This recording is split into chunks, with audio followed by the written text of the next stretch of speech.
Gold trusted gold buyers. మీరు తాకట్టు పెట్టిన బంగారాన్ని విడిపించి ఈ రోజు ఉన్న మార్కెట్ ధరకు కొనబడను.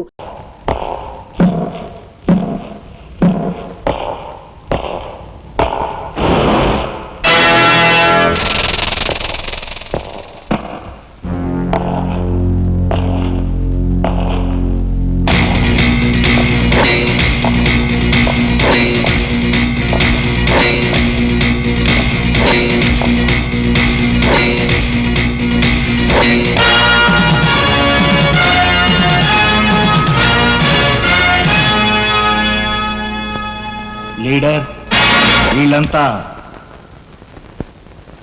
వీళ్ళందరి గురించి క్షుణ్ణంగా నాకు తెలుసు.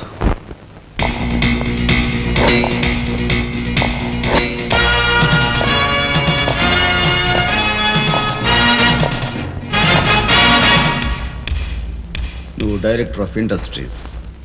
ప్రతిభ గల ఎంతో మందికి ఉద్యోగాలు రాకుండా బంధు ప్రీతికి లంచగొండితనానికి దాసురవై అనేక మంది యువకుల బంగారు భవిష్యత్తును మంట గలుపుతున్న రాస్కెల్వి. నువ్వు ఎంప్లాయ్మెంట్ ఎక్స్చేంజ్ ఆఫీసర్. ప్రయారిటీలో ఉన్న నిరుద్యోగులకు ఏజ్ బార్ అవుతున్నా పట్టించుకోక నిన్నగాక మొన్న రిజిస్టర్ చేయించుకున్న వాళ్ళ దగ్గర లంచాలు మేసేసి అర్హత గల యువకుల జీవితాలతో ఆడుకుంటున్న స్కౌండ్రల్వి.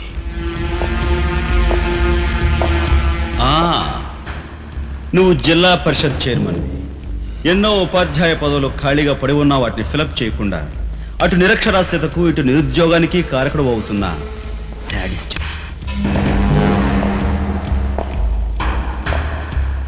నువ్వు పోలీస్ రిక్రూటింగ్ అథారిటీ. దండిగా లంచాలు పిండేసి ఊచకాడవాళ్ళని ఊరపొట్టగాళ్ళని సెలెక్ట్ చేసి ధైర్య సాహసాలు గల యువకుల్ని అణగదొక్కడమే కాక మొత్తం పోలీస్ వ్యవస్థనే నిర్వీర్యం చేస్తున్నా రోగ్గువి. ఈనాటి ఈ సమాజంలో మాలాంటి యువకులు నిరాశ నిస్పృహలతో ఇలా తయారవడానికి కారకులెవరు? మీలాంటి చీడ పురుగులే పురుగులే పురుగులే పురుగులే పురుగులే.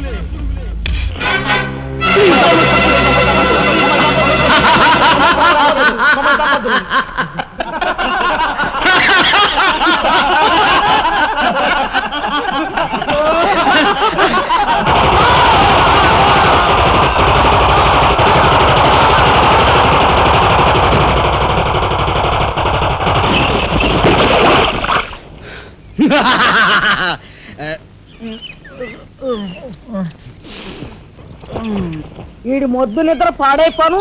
ఇక్కడ కర్ర ఎక్కడ తెచ్చింది? అరే ఊరుకోండి బామ్మగారు, పాపం రాజా పొద్దుపోయి ఇచ్చినట్టున్నాడు, కాసేపు పడుకోనివ్వండి. పొద్దుపోయి రావటం ఎందుకు, పొద్దు ఎక్కదాకా పడుకోవటం ఎందుకు? నీకు తెలవదు, నువ్వు వెళ్ళు.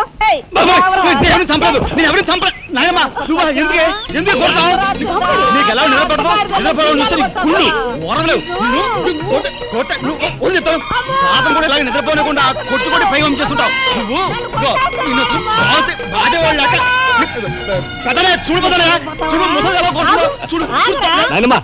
ఆగు. ఏమిటే చిన్నారితో నీకేమిటి? నువ్వు నీ పెళ్ళం ఇట్ట గారాబం చేయబట్టే అటు సోంబేర్లా తయారయ్యాడు. సోంబేరి గింబేట ఆగండి. మిట్ట మధ్యాహ్నం దాకా పడుకోవడం మూలంగా ఇంటికి ఉపయోగం, దేశానికి ఉపయోగం తెలుసా? దేశానికి? అవును మరి. నాలాంటి వాళ్ళకి ఉద్యోగం రాకపోవడం వలన స్ట్రైకులు చేసి బస్సులో తగలబెడతామా? అలాంటివి ఏమీ చేయకుండా యువతలు నిద్రపోవడం మూలంగా దేశానికి ఎంత ప్రశాంతత. ఏమిటినైనా లాభం. ఏమ్మా, కానీ సంపాదన లేనోడు 3 పూట్ల మిక్కితే ఇంటికి ఎంత ఖర్చు? అందుకే అర్ధరాత్రి వచ్చి మిట్ట మధ్యాహ్నం దాకా నిద్రపోతాను. దాని మూలంగా రాత్రి భోజనం, తెల్లారి కాఫీ, టిఫిన్లు నీకు ఆదా కాదా? ఏనే ఇక పెద్దనయ్య అంటావా? వాడు మధ్య తరగతి మనిషి, బోడు బరువు బాధ్యతలు ఉంటాయి, 10 మందికి సమాధానం చెప్పుకోవాలి కాబట్టి పొద్దునే లేవాలి. ఇక సీతమ్మ లాంటి వదులంటావా? ఇంటి చాకరీ బోర్డు అంత ఉంటుంది, ఆవిడ పొద్దునే లేవాలి.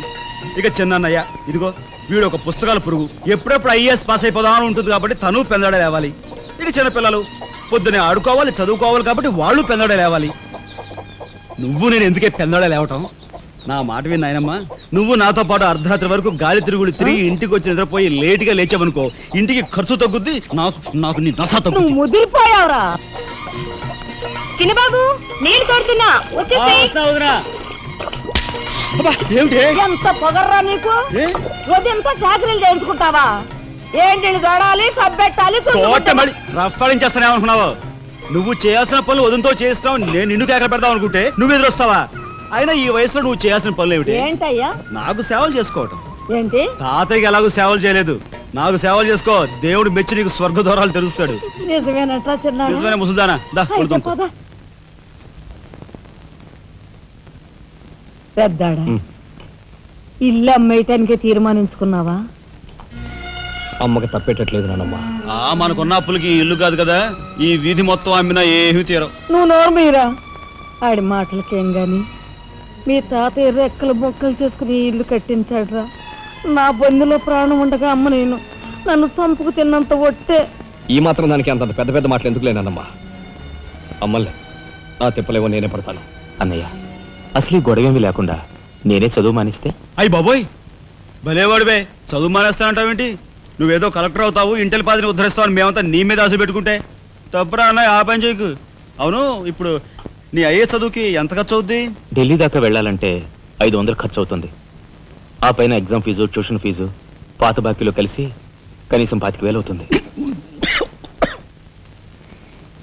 25,000? మా బాబే అంతేనా?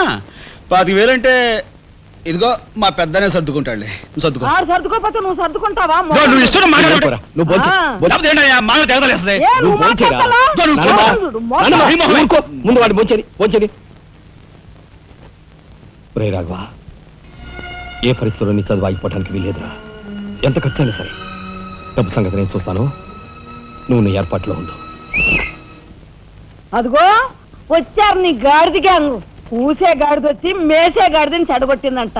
మెయిటివ్ అయిందిగా, ఇక లేచెండు. నాయనమ్మా, సాయంత్రం వచ్చేసరికి మునక్కాయ కూరలో ఉప్పు చేపేసి వండి పెట్టవా? ములక్కాయన్ని ఉప్పు చేప వండి పెడతా. ఎలా కొంటిదానా? మీ తాత ఇట్టగా ఏడ్పిస్తూ తినేవాడురా. ఈడు అన్ని ఆయన పోలికలే. ఏంటి ఈరోజు మన ప్రోగ్రామ్? ఏముందిరా, షారా మామూలే. ముందుగా ఉద్యోగాల వేట, ఆ తర్వాత అమ్యూజ్మెంట్ పార్క్, కొడుకుసే వాళ్ళకి ఇల్లు చేరుకోవటం. ఇందు వదలకే నీ ఓటు. మనాడికి రాజకీయాలంటే ఇంట్రెస్ట్ లేదు, కానీ అప్పట్లో మనందరం కలిసి ఇందు వదరా జిందాబాద్ అని ఉంటే ఈ పాటికి ఒక్కొక్కడికి 10 ఉద్యోగాలు ఉండేవి. ఇందు వదల జిందాబాద్. బోలో స్వతంత్ర భారత్ కే, బోలో స్వతంత్ర భారత్ కే.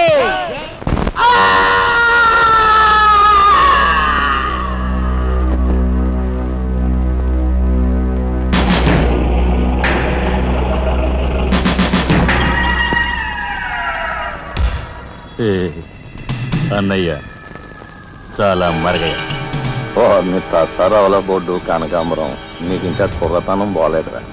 నువ్వు కాన్వెంట్కి ఎక్కువ, కాలేజీకి తక్కువను. చిన్నపిల్లలు బట్టల మీద సిరాజల్లుకున్నట్టు మొహం మీద నెత్తురేంట్రా. చుక్క గోరువెచ్చని నీళ్లు బొచ్చుతో వాళ్ళు తీసుకురా.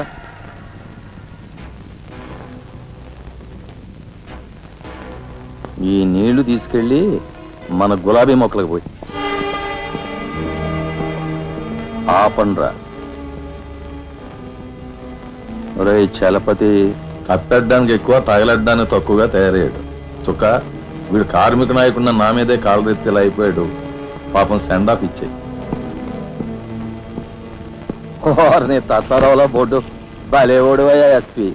బెల్లం మీద ఈగలు, కళేబరాల మీద రాబందులు, నేరస్తుల మీద మీ డిపార్ట్మెంట్ భలేగా వాలిపోతారో, ఎలా పసిగడతారో గాని. చుక్క, ఆ బేసిన్ లోపల పెట్టి పళ్ళెం పట్టరా.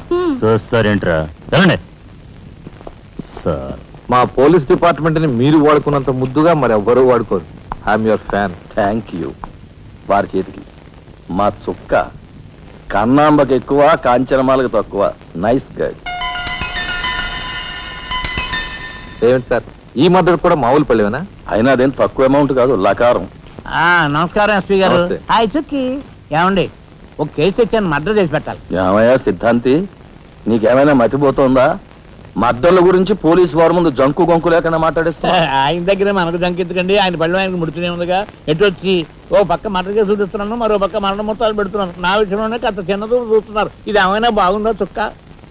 మా సిద్ధాంతి శనిగ్రహానికి ఎక్కువ, శుక్రగ్రహానికి తక్కువ.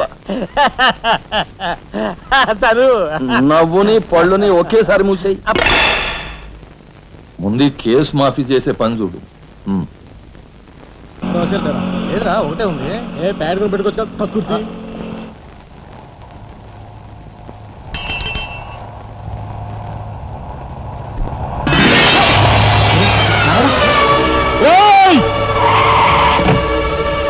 ఏం పాపా, కళ్ళు కనపట్టాలా? కాస్త మనసు చూసుకుని నడుపు కారు.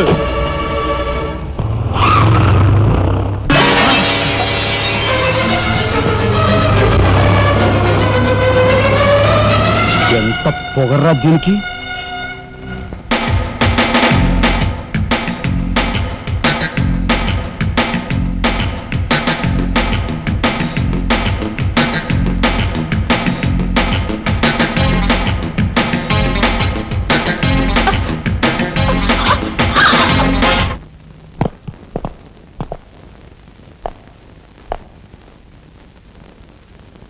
Stop!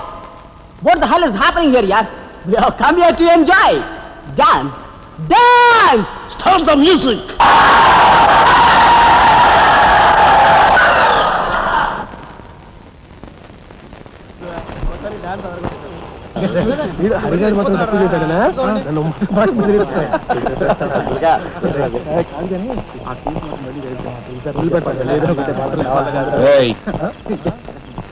షడబుడ్డి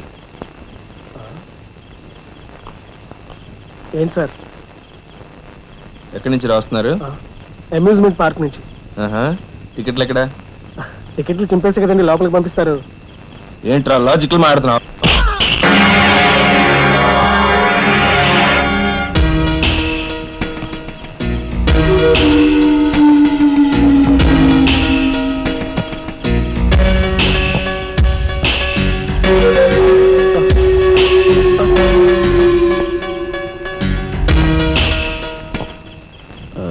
ఎందుకు సార్ మా వాడిని కొట్టారు? పక్క వీధిలో కార్మిక నాయకుడు మర్డర్ జరిగింది.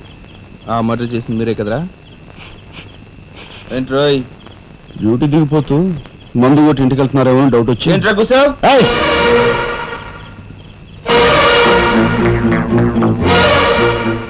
అసలైన నేరస్తులు పట్టుకోవడం చేత కాకపోతే యూనిఫామ్ తీసేసి ఇంట్లో కూర్చో. అంతేగాని రోడ్డు మీద పోయే వాళ్ళని పట్టుకోవాలనుకుంటే ఎవరు ఊరుకోరు. జాగ్రత్త. పోయండి రా.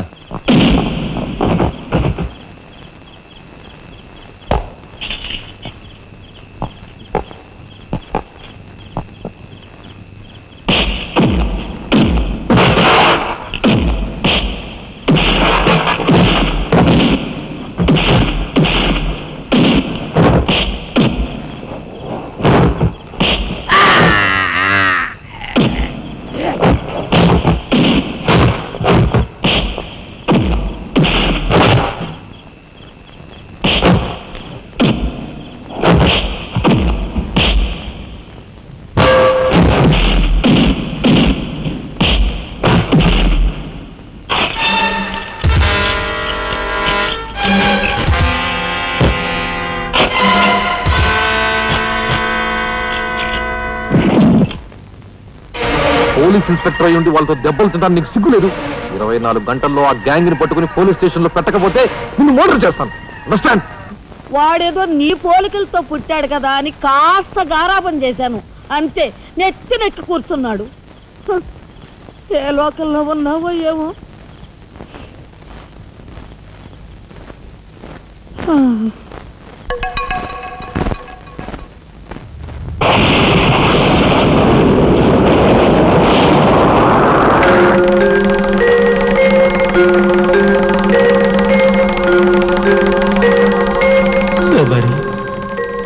ఏమిటి ఆ చూపు? నేను గుర్తుపట్టలేదా? అయ్యా నా దేవుడు, నువ్వా? అయ్యా నన్ను తాకరాదు. ఆత్మ రూపంలో ఉన్న నన్ను తాకితే మాయమైపోతాను. అపచారం అపచారం. అయ్యా పచ్చికుండగా ఒక్క రోజు కూడా గడ్డం మాయనిచ్చేవాడివి కాదు. మగ మహారాజులాగా మెలమెల మెరిసిపోయేవాడివి. ఇప్పుడు ఏంటయ్యా గడ్డం అట్ట మాసింది? అదక్కడి రూలు. ఏమిటి చిన్నాడు మీద విరుచుకు పడుతున్నావట? వాడు ఒట్టి అల్లరాడైపోయాడయ్యా. వాడిని ఇంటికి రాని వాడి కాళ్ళెర కొడతాను. ఎంత పొరపడుతున్నావు శబరి? చిన్నాడంటే ఎవరనుకున్నావు? ఎవరు? నేనే. నీ మీద మమకారం చావక, ప్రేమ తీరక మళ్ళీ వాడి రూపంలో జన్మించాను. వాడే నేను, నేనే వాడు. నువ్వా? చిన్నాడిది నీ అంశ? ఒట్టు. మరి ఇన్నాళ్ళు నువ్వు నాతో చెప్పలేదేమయ్యా? ఆ ఐడియా నాకు ఇప్పుడే వచ్చింది ప్రియ. చూడు శబరి, ఇక మీదట వాడు ఎంత లేటుగా వచ్చినా, ఎంత పొద్దెక్కి లేచినా, ఏ పని చేసినా చేయకపోయినా వాడిని కించత్ మాట అనకు. అన్నాహో స్వర్గంలో నేను క్షోభపడిపోతాను. అమ్మో అమ్మో ఎంత మాట వాడికి ఏమన్ను. అయ్యా రాకొచ్చావు 4 మెతుకులు తినేళ్ళవా? నాకంత వ్యవధి లేదు శబరి. అవతల స్వర్గంలో నా కోసం రంభ, ఊర్వశి, మేనక డాన్స్ చేయకుండా ఎదురు చూస్తూ ఉంటారు. శబరి ఏమిటా అలక? సహజమే. చూడు శబరి, నువ్వు నాకు పాదాభివందనం చేసుకుంటే నీకు స్వర్గం ప్రాప్తిస్తుంది. అక్కడ మనం కలిసి డాన్స్ ఆడదాం. నిజమా?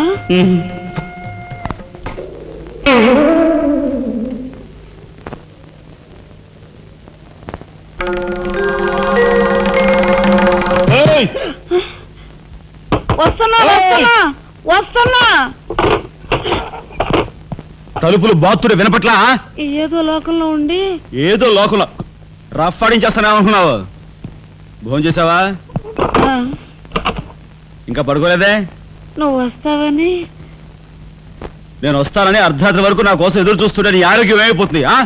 పడుకో. ఏమిటా చూపు? పడుకో.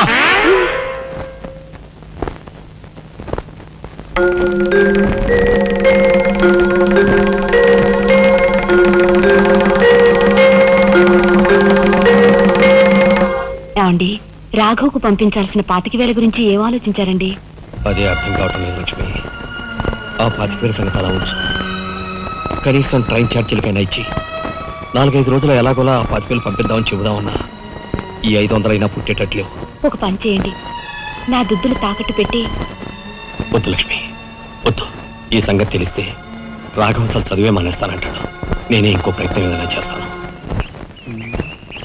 గురు, బ్రహ్మాండమైన ఐడియా. ఈ డొక్కు కెమెరా అమ్మేస్తే కనీసం 200 రావచ్చు. నేను 10th క్లాస్ పాస్ అయినప్పుడు మా నాన్నగారు కొనిచ్చిన వాచ్ ఇది అమ్మితే 100 గ్యారెంటీ. ఈ కళ్ళజోడు ఉండ్రా, ఇవన్నీ అమ్మగా వచ్చిన డబ్బుతో కనీసం మా అన్నని ఈ రాష్ట్రంలో దాటించలేం. ఇంకా 5 రాష్ట్రాలు దాడాలి. అదేంటి చూడరా, 2,000కి 1 రూపాయి తక్కువ అయితే కెట్టదురంటే జిడ్డులో పట్టుకుంటారు. అయ్యో, ఏం జెంట్లమన్ గారు, ఏంటి గొడవ? ఏం లేదు బాబు, మా ఇంట్లో అద్దెకున్న మనిషిని ఖాళీ చేయించి పెట్టవయ్యా అన్న. కాస్త రవిడేజం చేసి దానికి 2,000 అడిగాడు.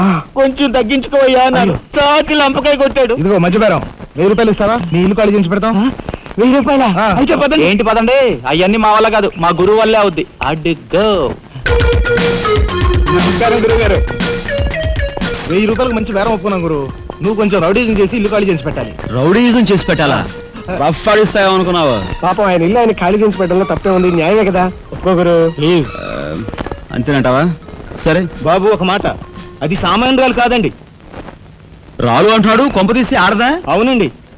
ఆడదాని మీద నా ప్రతాపం చూపించడమా? సిగ్గులేదు. పోతలే. బాబు, మీరు ఒక్కసారి వచ్చి చూడండి. అది ఆడది అనుకుంటే మీరు తలొకతోనూ నన్ను తన్నండి. ఇదెక్కడ ఆడదురా అనుకుంటే మీ హెల్ప్ మీరు చేయండి, మీ డబ్బులు మీరు తీసుకోండి. పద.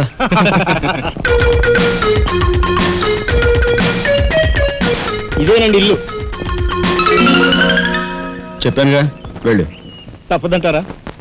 మరేం భయం లేదు, వెళ్ళు. రండి.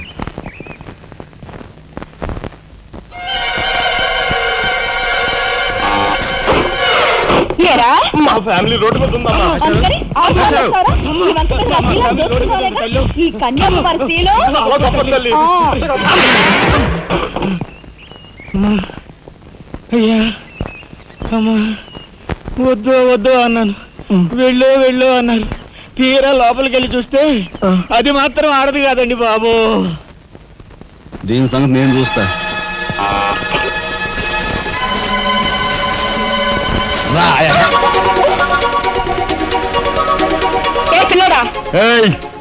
నా చెయ్యి పట్టుకుని బజార్కి లాగేంత మగాడువా నువ్వు? ఎంత ధైర్యం నిన్ను! చేయి చూసేది అంత రఫ్ ఉందా? నాతో పెట్టుకోకు, రఫ్ ఆడించేస్తా. నువ్వు నాతో పెట్టుకోకు, నీ పని చెప్తాను. సూరమ్మత, అప్పాయమ్మ, వెంకాయమ్మ, సీతమ్మత. పొడుస్తా. పీకు, నీ బోర్డు పీకు. ఈ కత్తి ముయ్. పొడుస్తా. బోర్డు పీకో. కత్తి ముయ్. బోర్డు పీకో. రాయ్, మీరు లోపలికి రండి. దీని తాలూకా ఏ దొరుకుతా తీసి బయటపడండి. హలో మేడం, ఒక్క ఫోటో. Just wait. గొంతు పుడుస్తా. పోదలే. పీకో.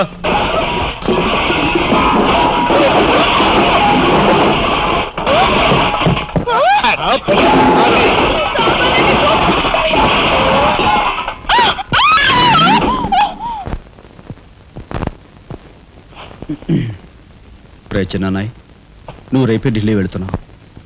వారం తర్వాత ఆ 25,000 నీకు అన్నయ్య పంపిస్తాడు. ఇదిగో నీ ప్రయాణపు ఖర్చులు 500. ఏంటి అన్నయ్య ఏమన్నాడా? అన్నయ్య ఆజ్ఞ అనుకో, నా రిక్వెస్ట్ అనుకో. ఇస్తున్నాను, తీసుకో. ఈ డబ్బు నీకెక్కడిది? యక్ష ప్రశ్న వెయ్యొద్దు. ఇస్తున్నా, తీసుకో. అంతేగాని ఎక్కడి నుంచి వచ్చాయి, ఎలా వచ్చాయని డీటెయిల్స్ మాత్రం ఆ అడగ. డబ్బులు నీకు ఎక్కడైరా? చెప్పానా? యక్ష ప్రశ్న అడుగుతున్నది నేను. ఎక్కడదా ఈ డబ్బు నీకు? అన్నయ్య చిక్కు చిక్కు. అదే ఈ డబ్బు ఎక్కడదా నీకని అడుగుతున్నాను. చెప్పరా. అలా దబాయిస్తా ఉంటానే. నేను దొంగతనం చేసినట్టు, జోబులు కొట్టేసినట్టు. అయితే రౌడీ చేసి సంపాదించావా? నాన్న రౌడన్ గాను. అయితే అప్పు చేసావా? అది చేయికి ఇది చేయికి ఇంతలో నీకు ఇంత డబ్బు ఎలా వచ్చిందిరా? ఏమిట్రా పెద్దోడా ఆ దబాయింపు? వాడు ఏం చెప్తే అది నిజం. వాడు ఎవరనుకుంటున్నావు? సాక్షాత్తు అన్నయ్య, ఇప్పుడు వివరాలు ఏమీ అడగద్దు. అన్ని తర్వాత వివరంగా చెప్తాను. వివరంగా చెప్తాడు. వదినా, తప్పు. వదినా, వదినా. ఏం బాబు? ఇదిగో వదినా, అన్నయ్య కోరిక ప్రకారం నీకు పట్టు చీర, బంగారు నగలు. బంగారు నగలు? బంగారు నగలంటే బంగారు లాంటి గిల్ట్ నగలు. అయితే రాత్రి మేము మాట్లాడుకున్న మాటలు. అన్నయ్య, ఇప్పుడు వివరాలు అడగద్దు. అన్ని తర్వాత వివరంగా చెప్తాను అన్నానా? ఇప్పుడు వివరాలు ఏం అడగద్దు, తర్వాత అన్ని వివరంగా చెప్తాను అన్నాడా? ఆ వివరాలు నేను చెప్తాను. అమ్మని, ఇది ఇంటి దాకా వస్తుందని తెలిస్తే అక్కడే నరికి పాతేసేవాడిని. ఎవరమ్మా నువ్వు? సామాన్తో పాటు దిగిపోయా?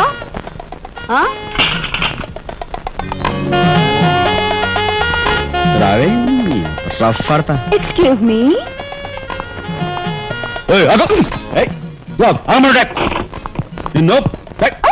ఏమిటి ఏమిటి దౌర్జన్యం? ఇంట్లో వచ్చింది కాకుండా గది గది వెతుకుతున్నావా? నా శీలం ఏ గదిలో భద్రంగా ఉంటుందో చూసుకుంటున్నాను. నీ శీలం ఆ కోట్ చేజులంత రఫ్ ఉందో. రఫ్ పాడించేస్తా. కొట్టుయా కొట్టు. నీతో రఫ్ ఆడించుకోవడానికి వచ్చాను. కొట్టు. లేదు రఫ్. బామ్మ, ఈ ఇంటికి పెద్ద దిక్కులో ఉన్నారు. పైగా ఆడవాళ్ళగా ఉన్నారు. ఈ ఆడదాని బాధను అర్థం చేసుకోండి. ఈ భారతదేశంలో ఒక ఆడదాని శీలానికి భద్రత లేదా? కనీసం శీలం అంటే నీ బొంద. ముందు నీ బొత్తాలు భద్రంగా పెట్టుకో. నా శీలం బామ్మగారు చూసారా? మీ ముందు ఇలా చూస్తున్నాడు. నాకంతా అర్థం అవుతూనే ఉందరా. అనుమానాలు నాకున్నాయి. కాదు, నోరు మూసుకుని పద. నా పంచి. ఎరా ఏమిటి నువ్వు చేసేది? వాళ్ళ నలుగురిలోనూ అడిగితే తలా ఒక తన్ను తంతారేమోనని ఇక్కడికి తీసుకొచ్చా. ఆ అమ్మాయి ఎవరు? ఆ అమ్మాయికి నీకు సంబంధం ఏమిటి? నిజంగా ఎలాంటి సంబంధం లేదు. ఏం సంబంధం లేదు.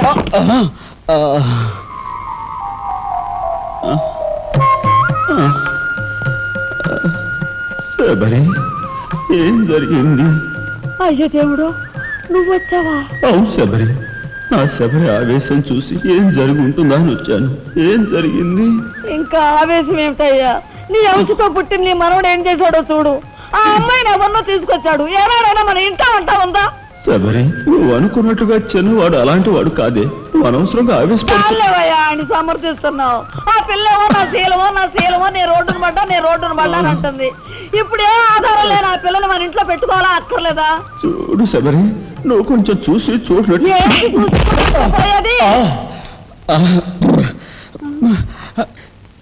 నాయనమ్మా, ఏం జరిగింది?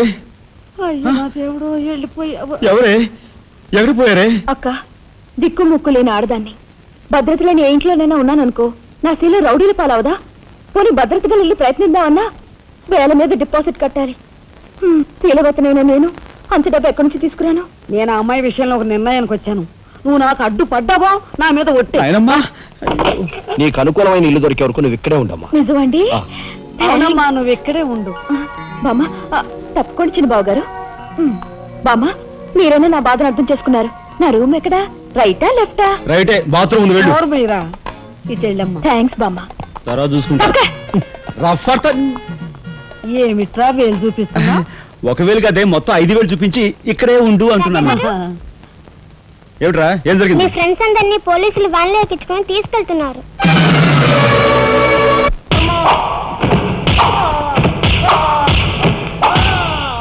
కార్మిక నాయకుడిని చంపింది మీరే నన్ను ఒప్పుకుంటారా లేదా?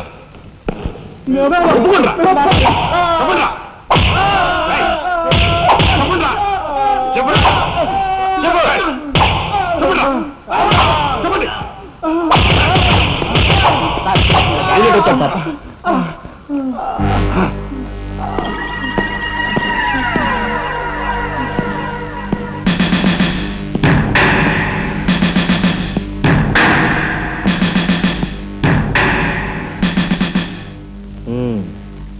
నువ్వేనా తొట్టి గ్యాంగ్కి లీడర్వి? తొట్టి గ్యాంగ్ కాదు, అనుకుంటే ప్రాణాలు తోడే గ్యాంగ్. ప్రాణాలు తోడే గ్యాంగ్. అందుకే ఆ కార్మిక నాయకుడు ప్రాణాలు తోడేశారు, అవునా? ఏమిటి? మర్యాదగా నేరం ఒప్పుకో, లేకపోతే మేమేం చేస్తాం మాకే తెలియదు. మీకే తెలీదా? పాపం ఆయనకే తెలియదంట. ఏమిట్రా వెటకారం? ఉండేలా ఉంది. మర్యాద రాగి అని నోరు పారేసుకున్నావో చెయ్యి చూడు ఎంత రఫ్ గా ఉంది. రఫ్ పాడించేస్తాను. You rascal! You bloody... You bloody... You shut up!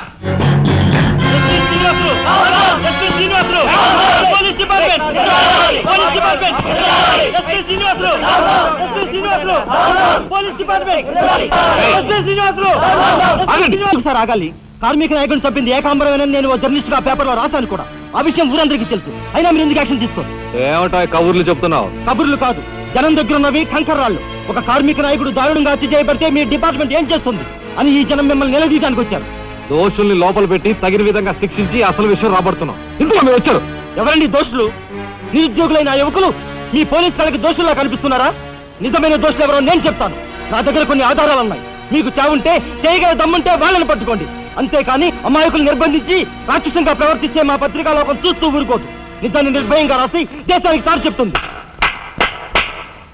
సభాష్ mister Dasarathi, మీలాంటి జర్నలిస్టుల వలన నిజంగా దేశానికి ఎంతో మేలు జరుగుతుంది. Thank you very much. నిజాలు తెలుసుకోకుండా ఇలా పశువులా ప్రవర్తించి మీ పోలీస్ డిపార్ట్మెంట్ పరువు తీయకు. సిగ్గుచేటు. పోలీసులు! పోలీసులు! Police department! పోలీసులు! పోలీసులు! అసలు అంతకుల్ని! అసలు అంతకుల్ని! లోపల రండి దాశరథి గారు. మీ దగ్గరున్న ఆధారాలతో చట్టానికి సహకరించండి. రండి, కమ్.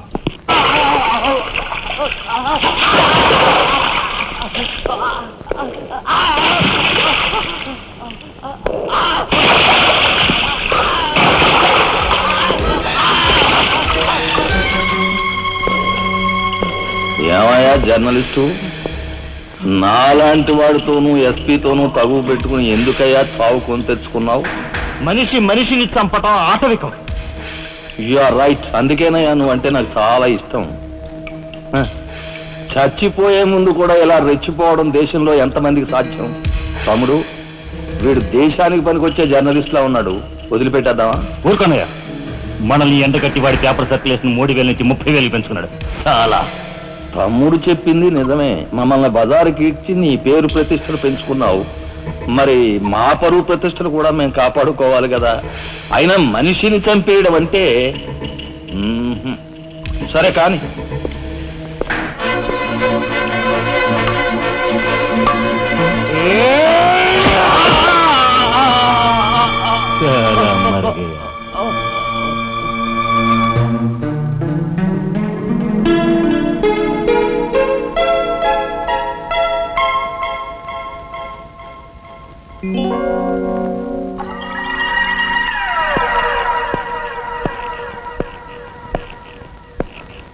స్టీల్లోంచి ఇత్తడిలోంచి వెండి పళ్ళెం బాగానే కొడుతున్నారు. ఛాన్స్. బంగారు పళ్ళెం గుద్దే ఛాన్స్ కూడా నాకు వస్తుంది.